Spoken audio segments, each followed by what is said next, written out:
Welcome back.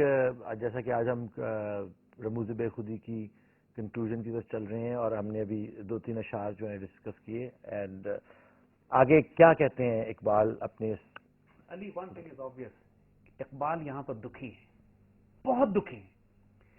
یہ فطرتی بات ہے کہ جب کوئی ریولوشنری، کوئی انقلابی اپنے دور میں اذان دینے کے لیے اٹھتا ہے، اپنے دور کے تمام شیطانوں کو، اپنے دور کے تمام بتوں کو چیلنج کرتا ہے، تو اس زمانے کے جو جاہل لوگ ہیں یا وہ لوگ جن کا ویسٹڈ انٹرسٹ انوالو ہے اس کے ساتھ، جو سسٹم کے کرتا دھرتا ہے، وہ اس کے خلاف شدید مزاحمت بلڈ کرتے ہیں. کیا حضور صلی اللہ علیہ وسلم کے خلاف نہیں کیا گیا؟ یعنی طائف کی وادیوں میں اتنے پتھر مارے گئے کہ آپ کے پورے وجود مبارک لہو لہان ہو گیا، آپ کو قتل کرنے کی پلاننگ کی گئی، آپ کو گھروں سے نکالا گیا. اور کس طریقے سے مسلمانوں کو، حضرت بلال رضی اللہ تعالیٰ عنہ کو اس طرح کوئلے پہ لٹا کر، گرم کوئلوں پہ لٹا کر لٹایا گیا کہ کوئلے، آپ کی چربی پگھلنے سے کوئلے بجھے، آروں سے چیرا گیا. کس طریقے سے حشر نشر نہیں کیا گیا اس جماعت کا جو صرف یہ کہتی تھی لا الہ الا اللہ، اور سب کو پتا تھا کہ اس کلمے کا مطلب کیا ہے. کفار نیو دس، ورنہ لا الہ الا اللہ کے آج بھی تو ہم کہہ رہے ہیں، لیکن کفار کو تو کوئی خطرہ نہیں ہے. اس وقت کیوں خطرہ ہوتا تھا؟ بیکاز اس وقت جو کہہ رہے تھے دے مینٹ اٹ، ان کو پتا تھا کہ اس کا مطلب کیا ہے، کیونکہ وہ بتوں کے سسٹم کے اندر پیدا ہوئے تھے اور انہوں نے بتوں کے سسٹم کو ڈیفائی کرتے ہوئے کہا کہ لا الہ الا اللہ. اور آج جو ہم بت دیکھتے ہیں اپنے آس پاس میں، اقبال نے آج جو بات کہی نا، پھر اسی لیے اس وقت بھی اقبال کے خلاف ایک شدید طوفان برپا ہوا، تو اقبال نے اپنا کیریکٹر دکھایا یہاں، most honourable and most dignified. یعنی کمال کر دیا اقبال نے یہ، ماشاءاللہ. جو اس بندہ درویش اور فقیر نے اپنا کوئی جوابی گالی نہیں دی، کوئی ان لوگوں کے مقابلے پہ جا کے کفر کے فتوے جوابی نہیں لگائے. What he did. اور یہاں پر پورا یہ واقعہ جو بیان کرتے ہیں کہ اللہ کے رسول کی زیارت نصیب ہوئی ان کو، اور اس کے بعد انہوں نے اپنی اپلیکیشن اللہ کے رسول کے آگے پیش کی. اس سے پہلے کہتے ہیں کہ ہمارا شیخ برہمن سے زیادہ کافر ہے، چونکہ اس کا سومنات اس کے سر کے اندر، تکبر آ گیا، اس نے بت بہت بڑا بنا لیا اپنا. ہمارا شیخ کافروں کی طرح موت سے ڈرتا ہے، اس لیے کہ اس کا سینہ قلب زندہ سے خالی ہے. اس کا قلب زندہ نہیں ہے، قلب مردہ ہو گیا.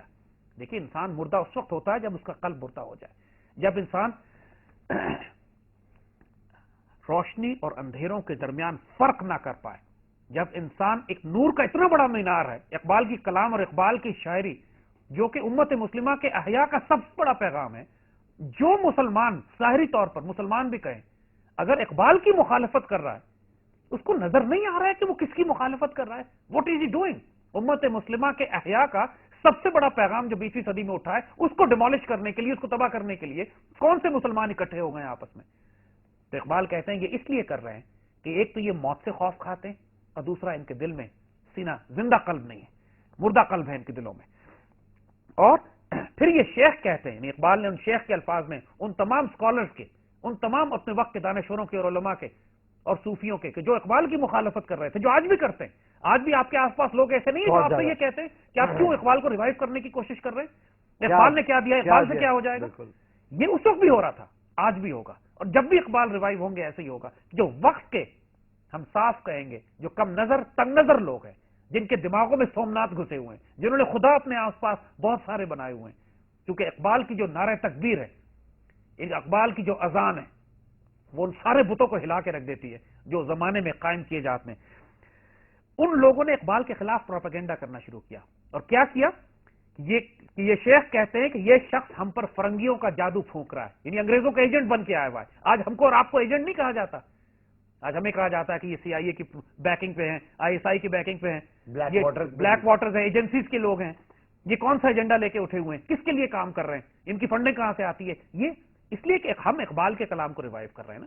ہماری ذات سے تو کسی کو کوئی دشمنی نہیں ہے، ان کو دشمنی اس آئیڈیالوجی سے، اس وقت بھی تھی، آج بھی ہے.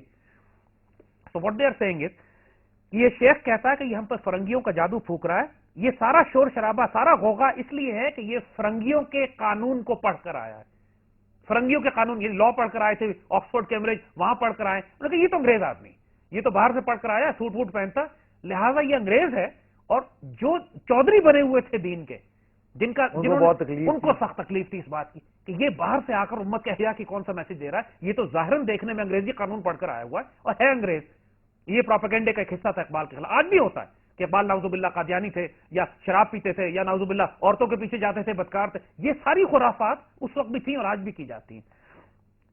اور پھر لیکن اقبال یہاں کیا کہتے ہیں، حضور کو مخاطب کر کے کہتے ہیں یا رسول اللہ صلی اللہ علیہ وسلم ان غلط سوچ رکھنے والوں کو سچائی کا ذوق عطا کر دیجئے، بد دعا نہیں دی، ان کے لیے دعا کی، سچائی کا ذوق، ان کو سچائی کا ذوق عطا کر دیجئے، یہ اپنی دولت سے واقف نہیں ہے، جو دولت ان کے پاس ہے اسلام کی، یہ اس سے واقف نہیں ہے۔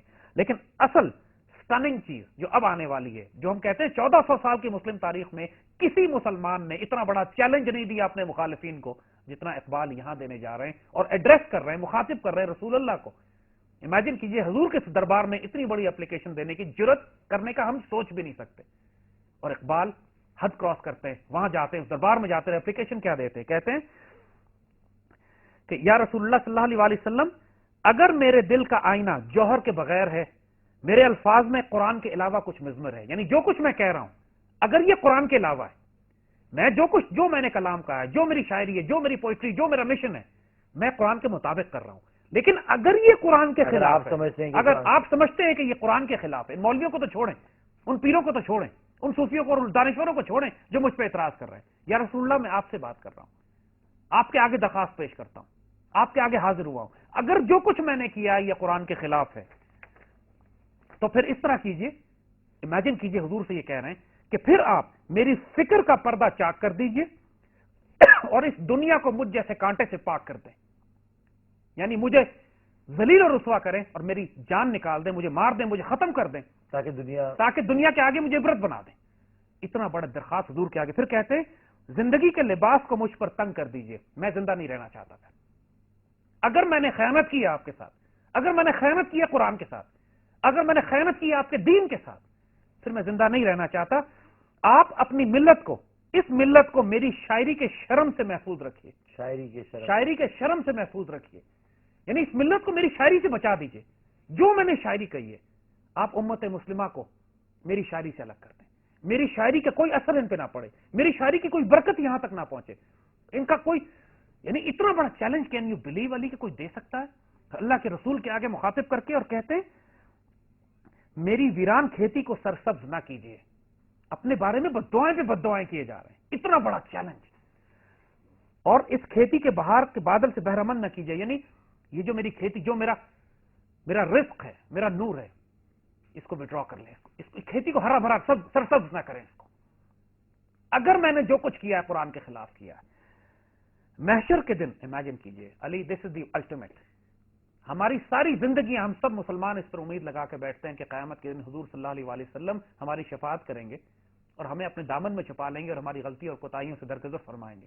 ہر مسلمان کی آخری امید، آخری آسرا اللہ کے رسول کی شفاعت ہے، اور یہاں اقبال کیا کہہ رہے ہیں کہ محشر کے دن، قیامت کے دن مجھے خوار اور رسوا کر دیجیے گا، مجھے ذلیل کر دیجیے گا، اور قیامت کے دن مجھے اپنے قدم کی، اپنے پاؤں مبارک کی بوسے کرنے کی زیارت، ان کی زیارت سے، بوسے سے محروم کر دیجیے گا۔ اقبال یہاں پر وہ لمٹ کراس کر چکے ہیں، وہ جرت کی اور وہ سچائی کی، وہ اخلاق کی، وہ عشق کی، کہ تاریخ اسلام میں ہمیں کوئی مثال اس کی ایسی نہیں ملتی۔ This is the ultimate, this is the ultimate Ali, I tell you, کوئی مسلمان یہ جرت نہیں کر سکتا کہ حضور سے یہ کہے کہ قیامت کے دن مجھے اپنی زیارت سے دور کر دیجیے گا، قدم بوسی سے محروم کر دیجیے گا، اور قیامت کے دن مجھے رسوا کیجیے گا۔ اگر آپ یہ سمجھتے ہیں کہ میں نے قرآن کے علاوہ کچھ کہا ہے تو this is unbelievable, this is stunning, it's very intense, it shows کہ ان کی جو فردر ڈائمینشنز، جو ابھی اقبال کی ڈائمینشنز ہم پہ ابھی کھلنے والی ہیں، اور اس سے یہ بات اندازہ کرو کہ اقبال کو دکھ کتنا ہوا تھا اس الزام کا جو اقبال پہ لگائے جا رہے تھے۔ بالکل، how hurt he was for what every body, کتنے فرور کے ساتھ، کتنے پیشن کے ساتھ وہ ایک اسلام کا مفہوم تشریح جو ہے وہ ان مسلمانوں کو جو کہ بکھرے ہوئے ہیں ان کو اکٹھا کرنے کے لیے کر اور رہے ہیں، جو چودھری بنے ہوئے تھے وہاں کے، ان کے ساتھ کیا کر رہے تھے۔ ایک بریک لیتے ہیں اور بریک سے واپس آتے ہیں۔